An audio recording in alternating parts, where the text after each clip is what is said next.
আজকে সন্ধ্যা নাগাদ চন্দ্রপুর জামতলাতে একটা লেডিস পার্স পাওয়া গেছে। তো পার্সটা দুজন ব্যক্তি পেয়েছিলেন, একজন করিম মিয়া আর একজন বিশ্বনাথ ঘোষ।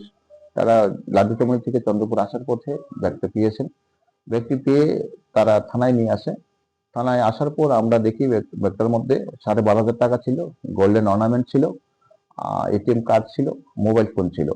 মোবাইল ফোনটার মাধ্যমে আমরা দেখতে পাই যে মোবাইলের মালিক মানে মৌমিতা দেবনাথ। আমরা কল করে হ্যাঁ,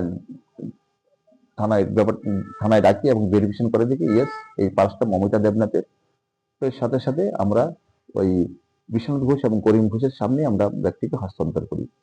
অ্যাকচুয়ালি আজকে যে করিম মিয়া এবং বিশ্বনাথ ঘোষ সততার পরিচয় দিয়েছে, এটাতে আমরা অ্যাপ্রিসিয়েট করি এবং আপনাদের মাধ্যমে জানাতে চাই যে সমাজের সবাইকে, যে তাদের থেকে যে এই জিনিসটা এটা যাতে সবাই এরকম সততার পরিচয় দেবেন, এই আশা রাখি।